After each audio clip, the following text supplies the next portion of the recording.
Hey friends, exams are coming soon. ಹೇ ಸ್ನೇಹಿತರೆ, ಪರೀಕ್ಷೆಗಳು ಬೇಗ ಬರುತ್ತಿವೆ. I don't wish to alarm you. ನಿಮಗೆ ಎಚ್ಚರಿಸುವುದಕ್ಕೆ ಬಯಸುವುದಿಲ್ಲ. Some people even hearing the word exam are jumping out of their seat. ಪರೀಕ್ಷೆ ಎಂಬ ಶಬ್ದ ಕೇಳಿದೊಡನೆ ಕೆಲವರು ಕುರ್ಚಿಯಿಂದ ಎದ್ದೇಳುತ್ತಿದ್ದಾರೆ. Is it here? Is it here? ಅದು ಇಲ್ಲಿದೆಯಾ?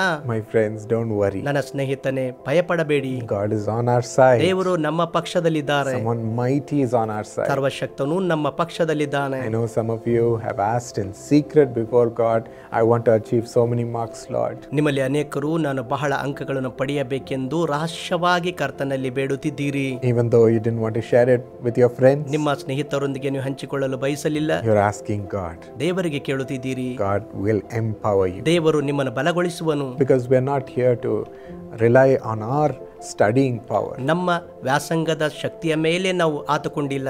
Not only our memory power. ನಮ್ಮ ನೆನಪಿನ ಶಕ್ತಿಯ ಮೇಲೆ ಅಲ್ಲ. Not our retention power. ನಮ್ಮ ಹೊಂದಿಕೊಳ್ಳುವಂತ ಶಕ್ತಿ ಅಲ್ಲ.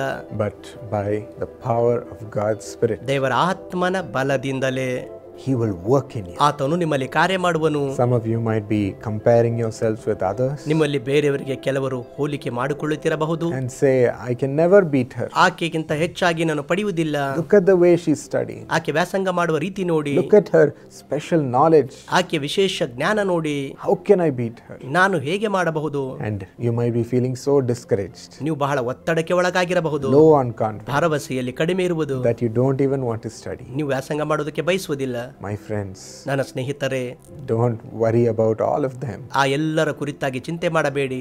Aren't you God's children filled with His grace? ದೇವರ ಕೃಪೆಯಿಂದ ತುಂಬಲ್ಪಟ್ಟ ನೀವು ಆತನ ಮಕ್ಕಳಲ್ಲವೋ? You're special. ನೀವು ವಿಶೇಷವಾದವರು. You have the power of God on your side. ನಿಮ್ಮ ಪಕ್ಷದಲ್ಲಿ ದೇವರ ಶಕ್ತಿ ಇದೆ. I just wanted to remind you that and pray with you. ಅದು ನಿಮ್ಮ ನೆನಪಿಗೆ ತಂದು ನಿಮಗಾಗಿ ಪ್ರಾರ್ಥಿಸಲು ಎಂದು ಬಯಸುತ್ತೇನೆ. Because 1 Corinthians 1:25 says, ಮೊದಲನೇ ಕೊರಿಂಥ 1:25 ಹೇಳಲ್ಪಟ್ಟಿದೆ, For the foolishness of God is wiser than human wisdom.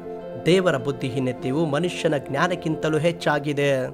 The foolishness of God is wiser than any wisdom of man. ದೇವರಲ್ಲಿ ಯಾವುದು ಬುದ್ಧಿಹೀನತೆಯನ್ನು ಎಣಿಸುತ್ತಾರೋ ಅದು ಮನುಷ್ಯನ ಜ್ಞಾನಕ್ಕಿಂತ ಹೆಚ್ಚಾಗಿದೆ. Such greater is the wisdom of God. ದೇವರ ಜ್ಞಾನ ಅಷ್ಟು ಶ್ರೇಷ್ಠವಾಗಿದೆ.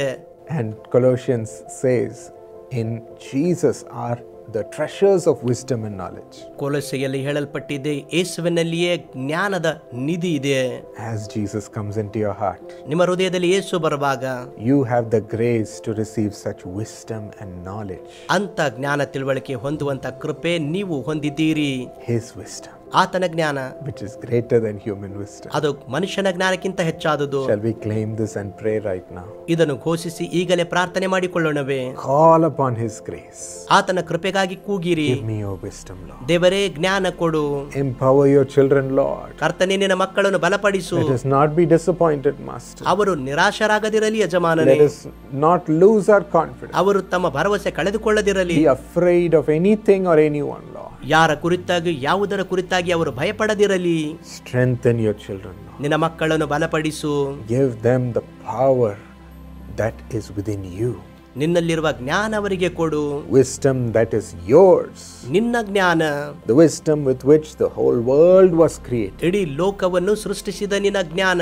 How many things do you know, Lord, to create such marvelous things? ಅಂತ ಅದ್ಭುತ ಸೃಷ್ಟಿ ಮಾಡುವುದಕ್ಕಾಗಿ ಎಷ್ಟು ವಿಷಯಗಳು ನಿನಗೆ ಗೊತ್ತು ಕರ್ತನೆ. Your wisdom is infinite. ನಿನ್ನ ಜ್ಞಾನ ಅಪರಿಮಿತ. Give us a drop of that wisdom. ನಮಗೆ ನಿನ್ನ ಜ್ಞಾನ ಅನುಗ್ರಹ ಮಾಡು. I know your children can achieve so many impossible things. ನಿನ್ನ ಮಕ್ಕಳು ಅಸಾಧ್ಯ ಕಾರ್ಯಗಳನ್ನು ಮಾಡುವರು ಎಂದು ನನಗೆ ಗೊತ್ತು. Right in the subject they're struggling. ಅವರು ಕಷ್ಟಪಡುತ್ತಿರುವ ವಿಷಯಗಳಲ್ಲಿ Turn it around, Lord. ಕರ್ತನೆ ಅದನ್ನು ಬದಲಾಯಿಸು. Give them a passion to study with God's wisdom. ದೇವರ ಜ್ಞಾನದಿಂದ ವ್ಯಾಸಂಗ ಮಾಡುವುದಕ್ಕೆ ಸಹಾಯ ಮಾಡು. Confidence to claim your power. ನಿನ್ನ ಬಲ ಹೊಂದಿಕೊಳ್ಳುವುದಕ್ಕೆ ಭರವಸೆ. Give them success in that subject right now. ಈಗಲೇ ಅವರ ವಿಷಯಗಳಲ್ಲಿ ಯಶಸ್ವಿ ಕೊಡು.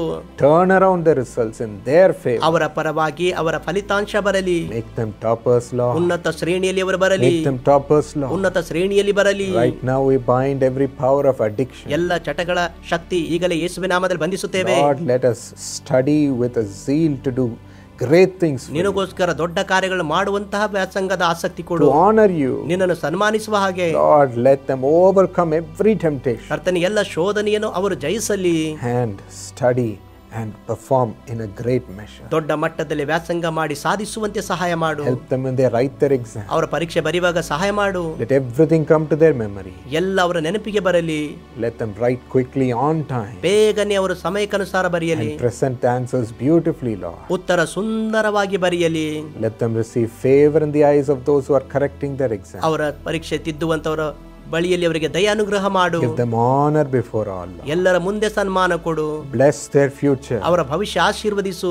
If there's anything in their home that's obstructing them, ಕರ್ತನೇ ಅವರ ಮನೆಯಲ್ಲಿ ಯಾವುದವರಿಗೆ ಕಷ್ಟ ಕೊಡುತ್ತಿದೆ, solve their problem. ಅವರ ಸಮಸ್ಯೆ ಪರಿಹಾರ ಕೊಡು. And do miracles right now. ಈಗಲೇ ಅದ್ಭುತ ಮಾಡು.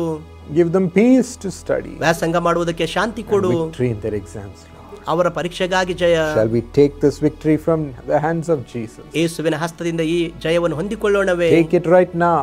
ಈಗಲೇ God ತೆಗೆದುಕೊಳ್ಳಿರಿ. is willing to give you the victory. ದೇವರು ಜಯ ಕೊಡುವುದಕ್ಕೆ ಬಯಸುತ್ತಿದ್ದಾನೆ. Say thank you, Jesus. ಯೇಸುವೇ ವಂದನೆ. I am your child. ನಾನು ನಿನ್ನ ಮಗನು.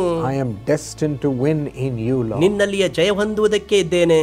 Thank you, Father. ತಂದೆಯ ವಂದನೆ. In Jesus' name. ಯೇಸುವಿನ ನಾಮದಲ್ಲಿ Amen. Amen. Carry Jesus to the way of victory in your exam. ನಿಮ್ಮ ಪರೀಕ್ಷೆಯಲ್ಲಿ ಜಯ ಹೊಂದುವುದಕ್ಕಾಗಿ ಯೇಸುವಿನೊಂದಿಗೆ ಹೋಗಿರಿ.